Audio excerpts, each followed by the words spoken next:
Hii ni Maisha Kamili, twakufungulia Biblia uyaone maisha. Karibu tena katika mwendelezo wetu wa kujifunza miongozo ya kupitia Biblia.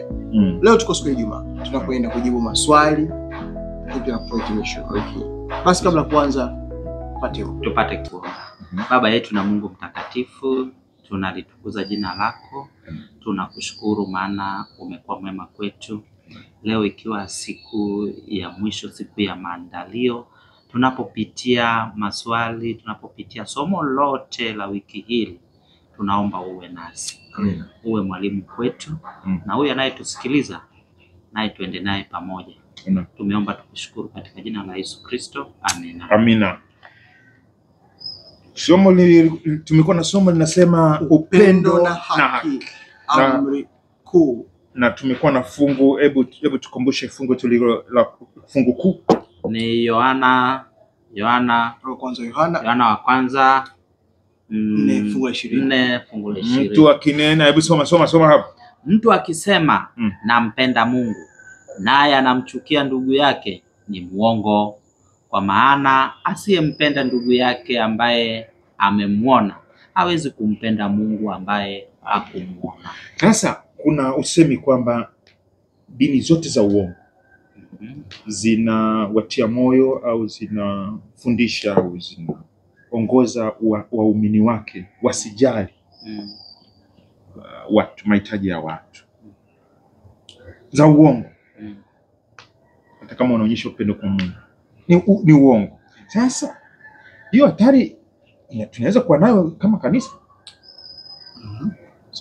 Tukawa na dini ya uongo, tukawa tuna false religion, tukawa ni kama wapagani fulani hivi, tukawa na hatari ya kupuzia.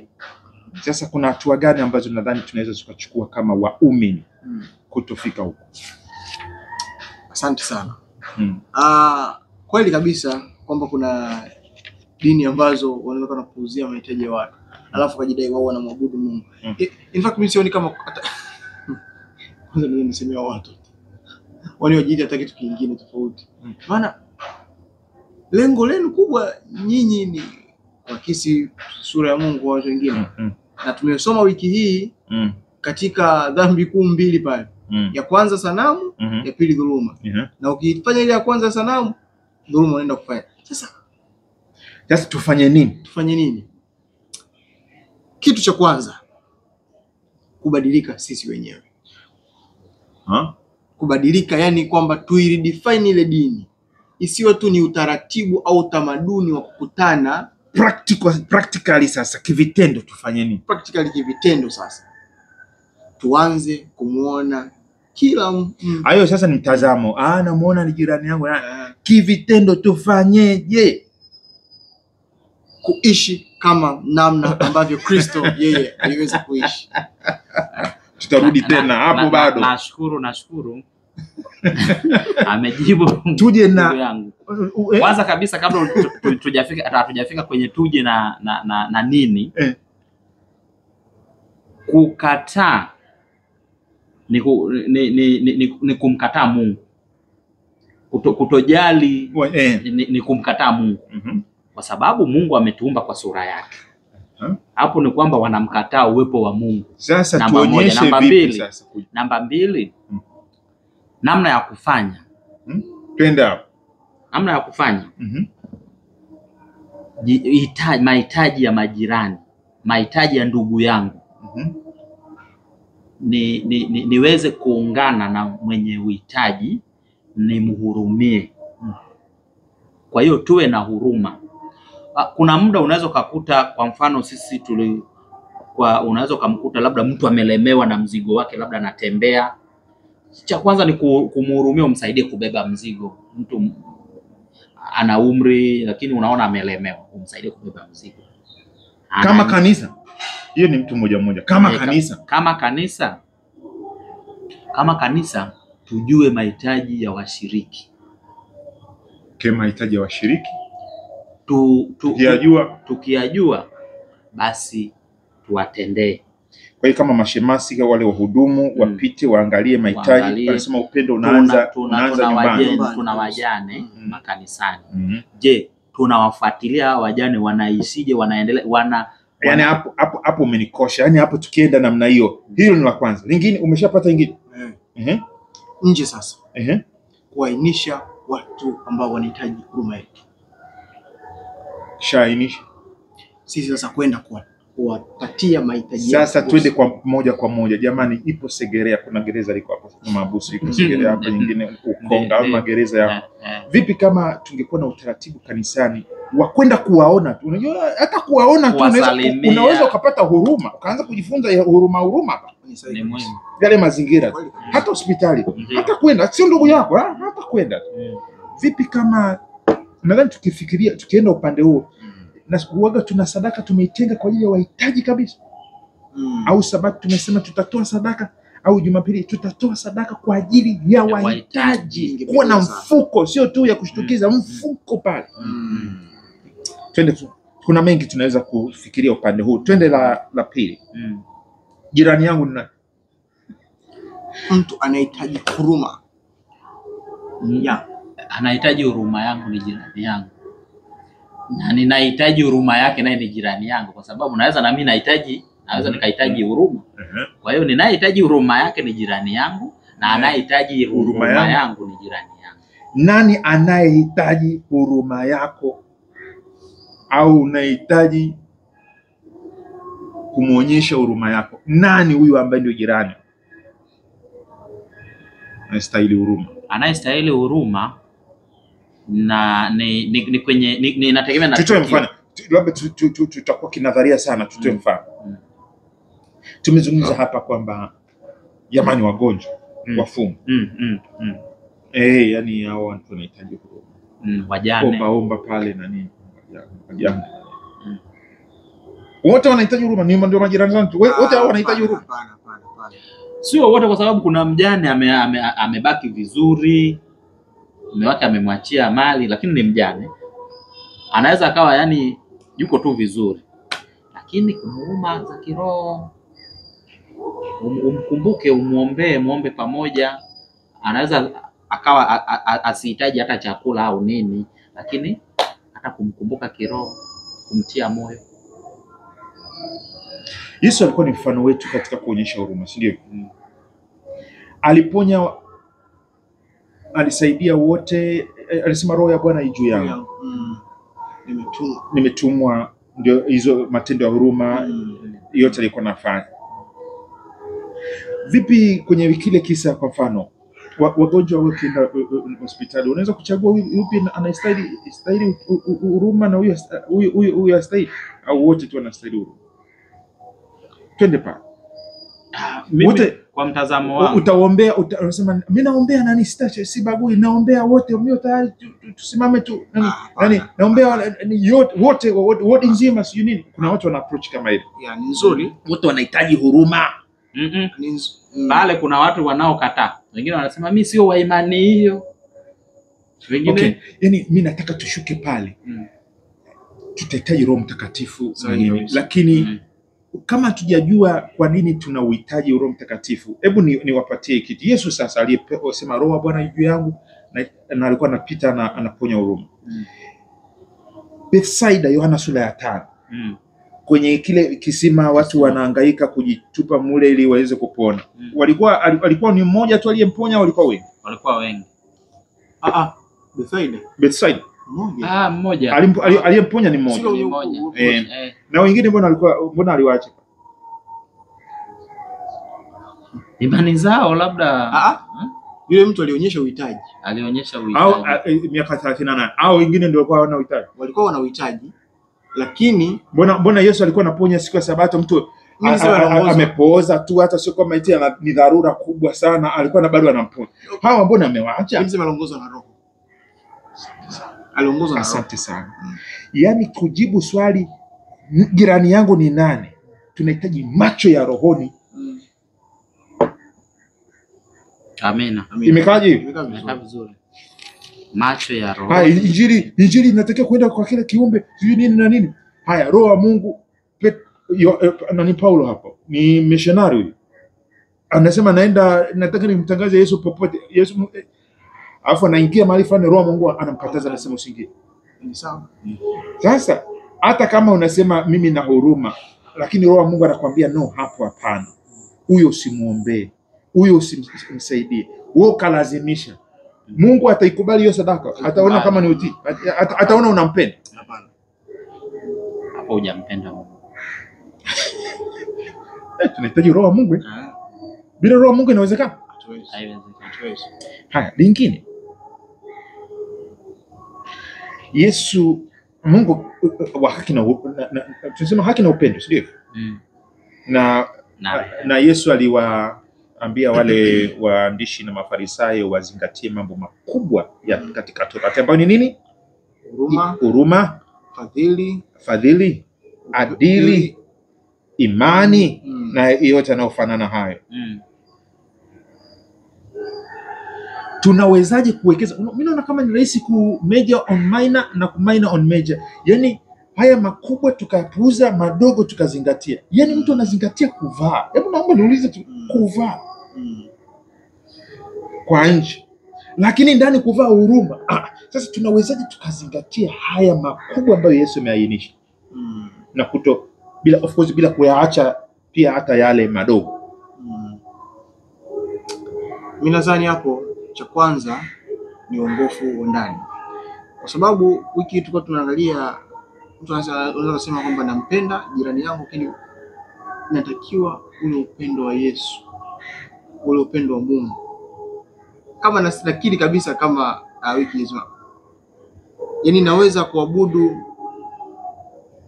naweza nisifanye dhuluma wakati uko naabudu sanamu, ni kitu ambacho hakiwezekani. Yaani hapo unajipinga mwenyewe. Lazima kwanza ni uweze kuelewa ule upendo wa Mungu, ubadiliko ndani. Kumtendea yule mwenzangu litakuja baada ya mimi kufahamu namna gani ambavyo naweza kufanyaje kumpenda Mungu. Amina. Imekaje na wewe? Unatamani kuongeza kitu hapo? Amemaliza. Hivi wanasiasa unajua wanapenda kuonyesha huruma. Wanafiki wanapenda kuonyesha huruma. Kweli.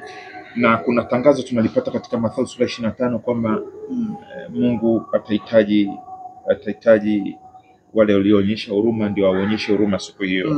Hebu tusome kwanza Mathayo 25:31 alafu tulitafakari. Tunawezaje kwenda kama Kristo anavyotaja bila unafiki? Maana swala ni unafiki. Unafiki unaweza kuwa popote pale. Kwenye sheria ya kwanza au ya pili. Unafiki huu. Hebu tutafakari vizuri. Mathayo 25:31 ndio sasa hukumu. Hapo atakapokuja mwana wa Adamu katika utukufu wake, sawa, na malaika watakatifu wote pamoja naye, ndipo atakapoketi katika kiti cha utukufu wake. Na mataifa yote yatakusanyika mbele zake, naye atawabagua kama vile mchungaji abaguavyo kondoo na mbuzi. Atawaweka kondoo mkono wake wa kuume na mbuzi mkono wake wa kushoto. Kisha mfalme atawaambia wale walioko mkono wake wa kuume, njooni mliobarikiwa na Baba yangu, urithini ufalme mliowekewa tayari tangu kuumbwa ulimwengu. Kwa maana nalikuwa na njaa mkanipa chakula, nalikuwa na kiu mkaninywesha, nalikuwa mgeni mkanikaribisha, nalikuwa uchi mkanivika, nalikuwa mgonjwa mkaja kunitazama, nalikuwa kifungoni mkanijia. Ndipo wenye haki watakapomjibu wakisema, wenye haki watakapomjibu wakisema, Bwana, ni lini tulipokuona una njaa tukakulisha, au una kiu tukakunywesha? Tena ni lini tulipokuona umgeni tukakukaribisha, au uchi tukakuvika? Ni lini tena tulipokuona mgonjwa au kifungoni tukakujia? Na mfalme atajibu akiwaambia, amin nawaambia, kadri mlivyomtendea mmojawapo wa hao twende pamoja, kadri mlivyotendea wadogo. Hebu tusome alafu tutakufuata. kadri mlivyomtendea mmojawapo wa hao ndugu zangu walio wadogo, mlinitendea mimi. Nadhani tuishi hapo, tutafakari tu, alafu tutajua habari ya upendo na haki imekaja. Unaona nini?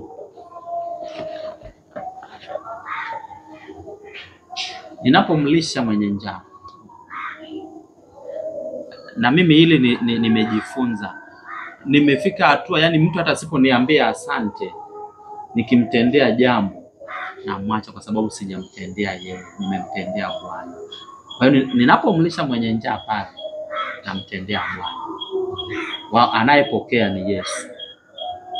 Ninapomvika au ninapomvalisha au nisemeje mwenye asiyekuwa na nguo, kumbe namtendea Bwana. Kwa hiyo tuwe na moyo wa kwamba usiangalie unayemtendea huyu ambaye yuko mbele yako. Kuwa na macho ya kiroho kama tulivyosema. Muone Bwana katika kufanya hiki unachokifanya. Amen. Ninaona kitu fulani hapa. Hivi walio uchi wote Yesu anajilinganisha nao kama ni wadogo zake? Hapana. Wa hao walio wadogo mlinitendea mimi. Inawezekana labda hajampokea Yesu bado, lakini yuko uchi. Inawezekana amempokea Yesu lakini yuko uchi. Lakini sio against, sio kinyume na Yesu.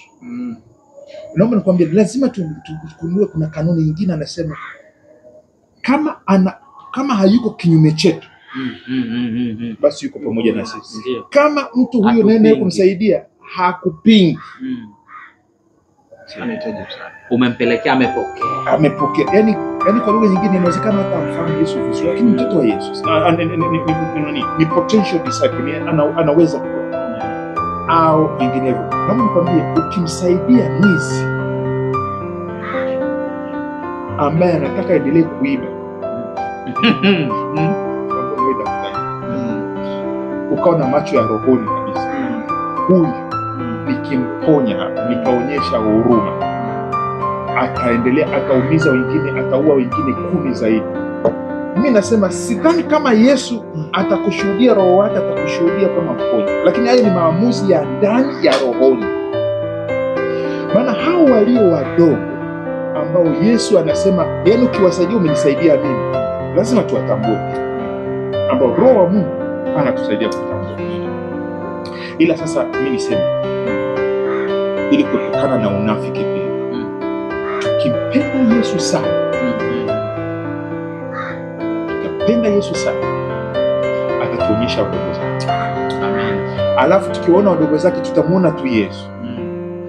Roho wa Mungu haitakuwa na kazi sana kutuonyesha huyu msaidie. Yaani sio kama itakuwa ni mapambano sana, nimsaidie simsaidie. Mungu nene au kuna shakatu, huruma inakuja.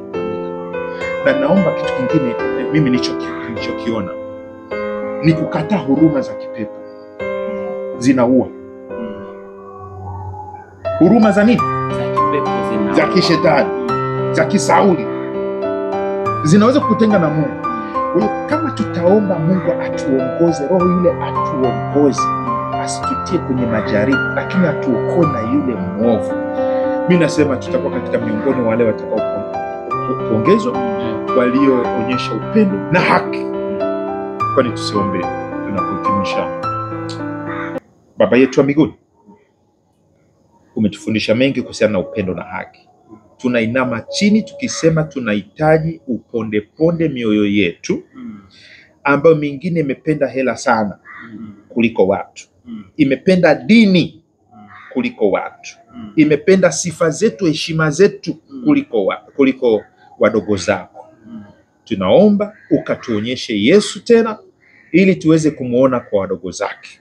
Tulete tena kwa masomo mengine kama haya, maana tunataka kutembea katika njia yako sasa na hata milele, kwa jina la Yesu, amina. Amen. Hii ni Maisha Kamili, tunakuletea vipindi hivi. Mimi ni mwenyeji wako, naitwa Arnold Rubinza. Enos Mwakalindile. Nami Geoffrey Omondi. Nchini Tanzania na hapa Dar es Salaam na mahali hapa ni Temboni. Karibu sana, wiki ijayo tuna somo zuri sana linalo kitu cha Biblia kinachosema upendo ni utimilifu wa sheria. Karibu sana. Amen. Mungu awe pamoja nawe. Usahau subscribe, comment pia, weka hapo kwa uaminifu kujibu. Basi mpaka wakati mwingine, karibu sana. Amen.